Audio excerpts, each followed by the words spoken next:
Baik, kita mulai kajian ini ya dengan membaca surat Al-Maidah ayat 1 silakan dan ayat 2.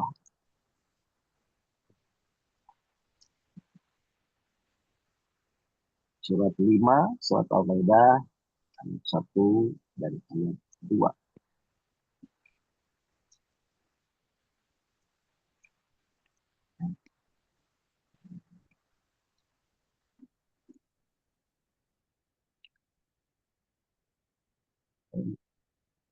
Ini yang baca ayat siapa ini? Surat 5 ayat 1 dan ayat 2 silakan. Ayat 5. Al-Maidah 1 Surat 2. Surat Al-Maidah ayat 1 dan ayat 2. Bismillahirrahmanirrahim. Surat Al-Maidah ayat 1. Wahai orang-orang yang beriman, penuhilah janji-janji hewan ternak dihalalkan bagimu, kecuali yang akan disebutkan kepadamu dengan tidak menghalalkan berburu ketika kamu sedang berihram, haji atau umroh. Sesungguhnya Allah menetapkan hukum sesuai dengan yang Dia kehendaki. Baik, jadi di ayat 1 ini bercerita tentang aturan Allah ya. Menurut Kang Doni ini, aturan Allah itu jelas ya? Jelas. Jelas. Yang tidak perlu penafsiran itu jelas. Misalnya kayak yang disampaikan bahwa jangan membunuh hewan saat kau umroh dan haji. Dan itu kan jelas kan. Jadi Ya. kalau Bapak Ibu perhatikan, dalam proses hidup pun kan jelas. Misalnya, jangan kau campurkan hak dan batil. Itu kan jelas. Jadi saat kita menjalani itu, harusnya Bapak Ibu sudah tidak bingung. Misalnya kayak Allah mengatur setiap orang yang diuji itu disuruh bersabar. Atau Allah mengatur bahwa hidup itu harus bersyukur. Kan itu kan jelas kan. Pertanyaannya, kenapa aturan yang sudah jelas ini, tapi manusia tetap aja kadang-kadang tidak sesuai aturan? Kan ini jadi pertanyaan. Berarti sebenarnya, ya kan ya, berarti kan sebenarnya hidup itu tinggal mengikuti apa yang Allah, aturan Allah yang Allah siapkan kan? Ya, tuh. Nah, harusnya sulit atau mudah kan? Harusnya mudah, harusnya. Mudah jelas kan, nggak abu-abu kan? Ya, udah clear sebenarnya. Nah, jadi sebenarnya kalau Bapak Ibu perhatikan hukum-hukum yang nggak perlu penafsiran ya, nggak perlu itu kan ternyata Allah mudah dan sangat jelas terhadap aturan-aturan di dalam hidup. Termasuk kita di dalam menjalani hidup ini.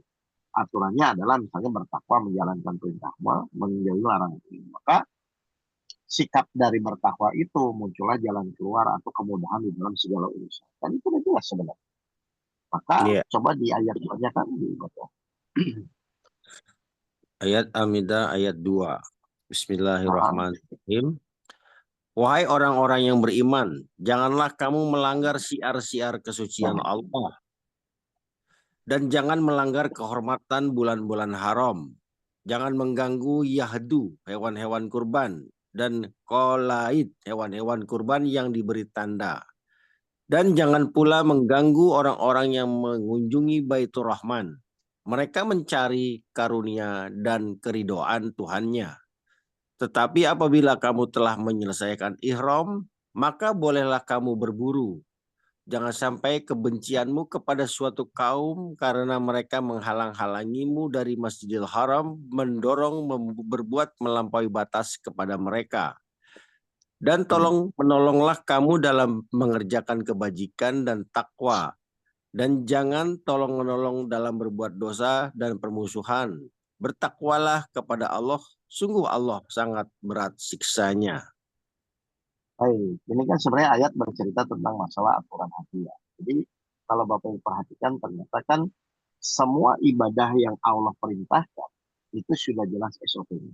Misalnya kayak ya misalnya pengalaman saya haji kemarin itu jelas bahwa bekal sebaik-baiknya bekal berhaji itu bukan uang, bukan ilmu, bukan apa, tapi hanya ketakwaan kepada Allah. Karena ketika kita bertakwa kepada Allah, maka otomatis waktu saya rasakan itu di sana, itu Allah membukakan kemudahan dalam segala urusan kita. Nah, jadi sebenarnya Yang membuat Bapak Ibu kadang-kadang merasa sulit di dalam menjalani ujian hidup, itu kan berarti gampangnya adalah karena kurang mengikuti aturan aja ya kan. Iya. Nah, sekarang pertanyaannya, wajar nggak kalau kita tidak mengikuti aturan terus jadi sulit? Wajar, rumusnya itu. Ya sudah. Kalau begitu kan terus apa yang menjadi permasalahan? Tinggal kalau ingin mudah ya perbaiki sesuai dengan aturan Allah. Nah, misalnya Ya. kayak pengalaman kemarin waktu saya gitu, kan banyak jamaah biasanya kalau di awal itu perjalanan di hari pertama sampai hari 10 tuh protes terus. Nggak Mm-mm. sesuai lah, apa nggak sesuai. Nah, akhirnya saya diskusi sama mereka. Bapak Ibu saya bilang haji itu sih sebenarnya keinginan Allah atau keinginan kita. Keyakinan kita dong. Kalau Allah nggak panggil saya bilang, oh iya keinginan Allah Ustaz. Nah, kalau keinginan Allah berarti rumusnya harusnya Bapak Ibu menyadari dari awal. Menyadari apa? Bahwa nanti ketika kita misalnya landing di Jeddah terus mulai menjalankan ibadah itu, Bapak Ibu jangan kaget bahwa mungkin nanti banyak kejadian-kejadian yang nggak sesuai dengan apa yang Bapak Ibu inginkan sebenarnya. Mm. Makanya penerbangan, delay, atau nggak sesuai, itu akan terjadi. Kenapa? Karena Allah akan menguji. Karena haji ini urusannya dengan mental, dengan hati. Mungkin secara rukunnya Bapak bisa memenuhi apa, Musdalifah. Nah, itu secara rukunnya. Tapi kan tetap Allah menguji itu ketakwaan, yaitu ketaatan hati kita terhadap apa nanti sajian-sajian dari Allah. Dan pasti Bapak Ibu jangan kaget saya bilang, kalau nanti sajian dari Allah itu banyak yang tidak sesuai dengan keinginan kita. Nah, Allah akan menguji apakah kita tetap taat, mengikuti, bisa menerima ridho dengan ketetapan Allah, atau Bapak Ibu tetap marah karena tidak sesuai dengan keinginan. Dan ternyata Mm. satu hari pertama sampai hari 10 itu diproses semua kan. Yang Mm. protes. Pokoknya semakin protes semakin sulit. Nah, terus alhamdulillah tuh hari 10 sampai 20 orang udah mulai bisa menerima situasinya. Jadi memang diproses benar-benar. Dan ternyata ujian haji itu intinya adalah berserah diri, menyesuaikan dengan apa yang Allah inginkan. Makanya kan Ya. kalau dibaca di Al-Baqarah 128, Nabi Ibrahim tuh minta doanya apa? Ya Allah jadikan saya orang berserah diri dalam melaksanakan ibadah haji. Karena Nabi Ibrahim tahu haji itu adalah pasti keinginan Allah. Dan suguhan-suguhan di haji itu ujian-ujiannya pasti akan memaksa diri kita untuk mengikuti keinginan Allah. Makanya yang harus perlu disiapkan Bapak Ibu kalau nanti umroh atau haji itu, siapkan hati kita bahwa kita ini diundang Allah dan jangan kaget kalau nanti kejadian-kejadian nanti itu kadang-kadang jauh dari apa yang kita pikirkan atau apa yang kita inginkan. Sehingga apa? Kalau kita sadar, kalau kita berserah diri di awal, ya nggak ada masalah gitu. Dan lagian Bapak Ibu nggak berserah diri pun tetap akan Allah paksa sesuai dengan apa yang Allah inginkan. Makanya Ya. Bapak Ibu yang pertama tuh minta. Saya yakin lah, nah kebetulan ada zaman. Kan awalnya hari pertama sampai 10 protes ya Bu ya. Hari ke-20 mulai terus 10 ke-20 mulai. Ya udahlah Ustaz. Hari ke-30 makin berserah diri. Akhirnya ya sudah, akhirnya terserah Allah saja. Jadi sebenarnya proses pendidikan haji itu apa? Merubah sikap karakter kita yang tadinya selalu kita memaksakan keinginan, akhirnya mau tidak mau Bapak Ibu mengikuti keinginan. Dan mohon maaf ya Kang Bani, sebenarnya Ya. kalau kita hidup nggak mengikuti keinginan Allah, kira-kira ada manfaatnya juga nggak sih? Nggak ada lah. Orang Ya hidup kalau maunya. nggak ada terus ngapain? Ya kan? Ngapain kita ngotot-ngotot? Tetap kita wajib ikhtiar, mengupayakan, mengusahakan. Tapi kita tuh sadar kalau nanti keputusan yang nggak sesuai, ya kita bertawakal saja kepada Allah. Dan Allah kan janji kan mencukupkan orang yang bertawakal. Bahkan Allah mencintai orang bertawakal. Kenapa Allah mencintai orang bertawakal? Ternyata kan orang bertawakal itu adalah menghormati apapun yang Allah putuskan. Nah, di situ nilai tingginya. Kan saya Ya. tuh baca coba di surat 3 ayat 159. Jadi kenapa Allah tuh mencintai orang bertawakal? Di surat 3 ayat 159, tapi di bawahnya ya. Ternyata ketika dievaluasi, Bismillahirrahmanirrahim. ya sungguh, Sungguh Allah mencintai orang yang bertawakal. nah, jadi kenapa orang bertawakal itu dicintai Allah, tinggi nilainya? Karena orang bertawakal itu menghormati keputusan Allah. Dan dia sadar, meskipun tidak sesuai dengan apa yang diinginkan, tapi karena itu adalah keinginan Allah, dan pasti Allah memutuskan itu yang terbaik untuk diri kita. dia dengan kesadaran menerima dan ridho terhadap keputusan Allah. Kalau sudah begitu tuh lulus makanya. Makanya jadikan ujian itu bermakna, bermanfaat dalam rangka apa? Dalam rangka berserah diri terhadap keputusan Allah. Kalau orang kecewa tuh kadang-kadang nggak sadar. Dia kecewa, dia marah, padahal kan tetap itu keputusan Allah.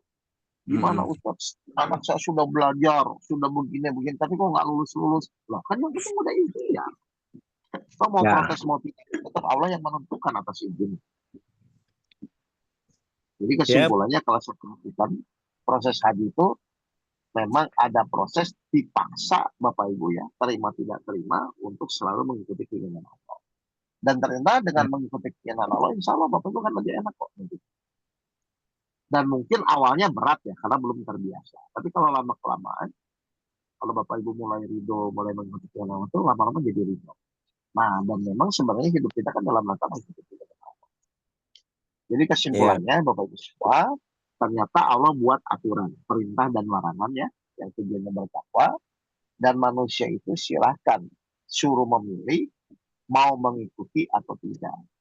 Tapi kalau Bapak Ibu sadari, mengikuti tidak mengikuti pun Allah akan paksa.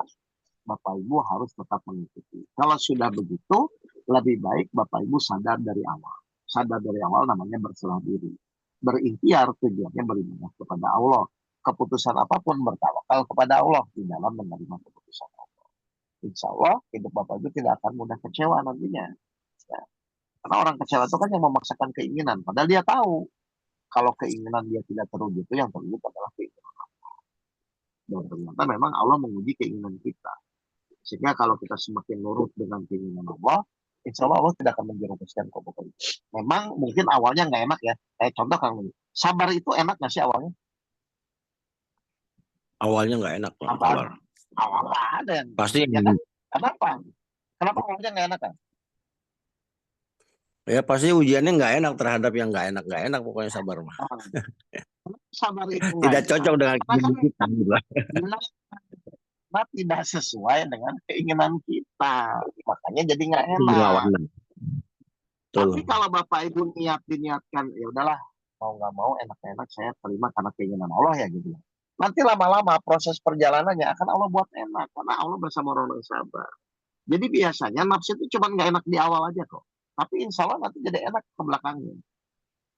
Tapi biasanya Ya, kalau yang enak di depan, biasanya ke belakangnya nggak enak gitu. biasanya kasus Karena penipuan itu. nah manis dulu di awal, begini, enak, lama-lama jadi nggak enak. Itu yang terjadi. Jadi Bapak Ibu jangan kaget ya dalam proses perjalanan hidup.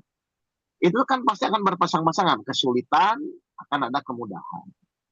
Bahagia akan ada penderitaan. Karena itu yang terjadi ya. Jadi orang itu harus menyadari nanti kalau misalnya menghadapi yang nggak enak, insya Allah tetap nanti jadi enak.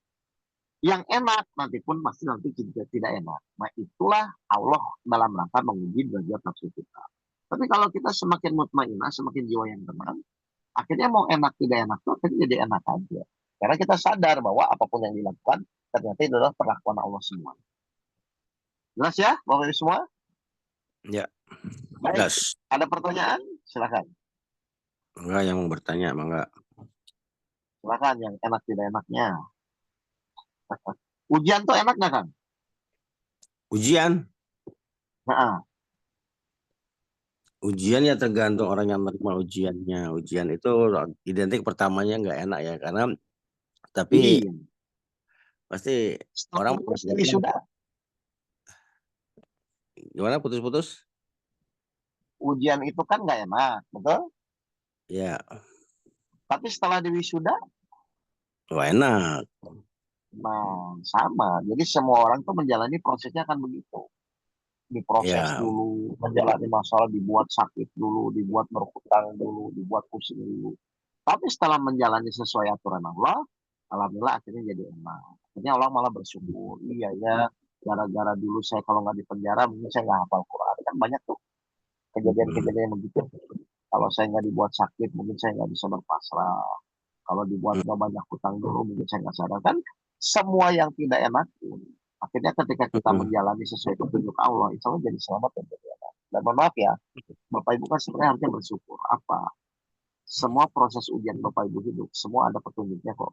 Karena di dalam Al-Quran itu kan ada. Tinggal Bapak Ibu mau mengikuti atau tidak. Coba, Kita buktikannya, benar nggak bahwa semua ya, ujian itu sebenarnya sudah ada petunjuknya. Surat 76 ayat 2 ayat 3 silakan. Surat 76 ayat 2 dan 3. Bahwa Surat semua ujian itu sebenarnya sudah ada petunjuknya, tinggal mau mengikuti atau tidak. Surat Al-Insan ayat 2. Sungguh kami telah menciptakan manusia dari setetes mani yang bercampur, yang kami hendak mengujinya dengan perintah dan larangan. Karena itu Terus, kami yang mendengar dan melihat. oke, jadi manusia akan diuji dengan perintah dan larangan. Dan kita Ya. lihat, ada nggak sebenarnya setiap ujian itu petunjuknya? Ayat 3-nya. Sungguh kami telah menunjukkan kepadanya jalan yang lurus. Ada yang Sudah ada bersyukur. belum kan? Sudah. Sudah. Jadi setiap ujian itu sebenarnya sudah ada petunjuknya. Nah, cuman koma ada apa itu tadi? Ada yang bersyukur dan ada pula yang kufur. Jadi Ya, itu berarti kalau kita diuji, langkah yang pertama apa kan? syukur. Bersyukur karena Bapak Ibu dipercaya oleh Allah bahwa Bapak Ibu itu orang yang beriman. Dan yang kedua, tujuan Allah menguji untuk meyakini, untuk meningkatkan keimanan.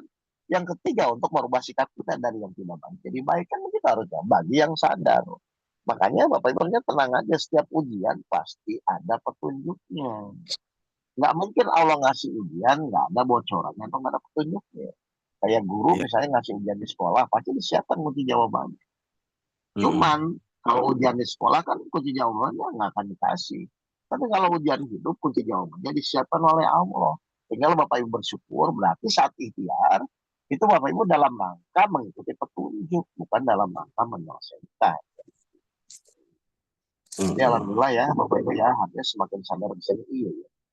Setiap ujian sudah ada petunjuk. Tinggal mau diikuti atau tidak. Kalau saya nggak tahu petunjuknya, tinggal berdoa kepada Allah. Ya Allah, bimbing saya di jalan yang lurus dalam menjalani ujian. Kan insya Allah akan jadi mudah.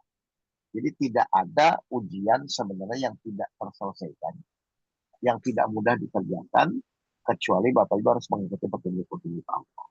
Silakan Ya. Bapak Ibu punya pemikiran, punya strategi, tapi pemikiran strategi itu harus diarahkan Bapak Ibu dalam mengikuti petunjuk Allah. Cirinya adalah nanti Bapak Ibu akan menjadi lebih tenang. Kan bayang, kita nggak tahu apa yang terjadi ke depan, tapi menurut petunjuk sudah ada, langkah dan langkahnya sudah ada. Jadi kan tinggal diyakini dan diikuti saja. Jelas Bapak Ibu sekalian? Jelas. Baik, kalau jelas, mungkin kalau tidak ada pertanyaan itu dulu. Jadi intinya mari kita semakin lama harusnya semakin paham. Di dunia ini sudah ada aturannya, dan aturan Allah itu sangat jelas, tinggal mau diikuti atau tidak. Musuh utama kita bukan ujian, tapi musuh utama kita adalah pikiran dan hawa nafsu kita sendiri. Apakah mau mengikuti Allah atau tidak. Terima kasih Bapak Ibu sekalian. Mari kita tutup dengan bersama bersama-sama. Alhamdulillah. Assalamualaikum warahmatullahi wabarakatuh. Waalaikumsalam warahmatullahi wabarakatuh.